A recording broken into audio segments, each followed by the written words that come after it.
خاران سے سلمان بلوچ کی رپورٹ کے مطابق خاران شہر میں چوری اور ڈکیتی کی وارداتوں میں اضافہ، عوام اور تاجروں میں خوف کی لہر۔ تفصیلات کے مطابق گزشتہ رات خاران شہر شاپنگ بازار میں موجود ظہور احمد ریکی اور بور احمد ریکی کی جیولری کی دکان کا چوروں نے صفایا کر دیا۔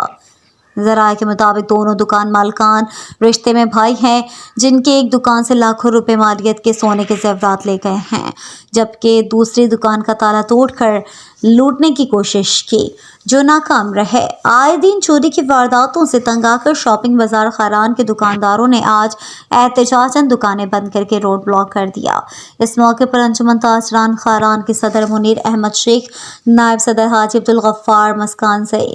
جنرل سیکرٹری خلیل عالم کپتانی مظاہرین کے پاس پہنچ گئے، جنہوں نے S H O police city تھانہ خاران خیر بخش مینگل کی موجودگی میں چوری کی وارداتوں پر تشویش کا اظہار کرتے ہوئے پولیس کو 13 تاریخ تک کا الٹیمیٹم دے دیا ہے۔ انہوں نے کہا کہ اگر 4 روز کے اندر چوروں کو گرفتار کر کے چوری شدہ زیورات اور دیگر چیزیں برآمد کر کے عوام اور تاجروں کی حفاظت کو یقینی بنائیں اور اس طرح کی وارداتوں کو روکنے کے لیے مؤثر اقدامات کریں، بصورت دیگر انجمن تاجران خاران کی جانب سے تاجروں کے عدم تحفظ کے خلاف سخت احتجاج کی کال دی جائے گی۔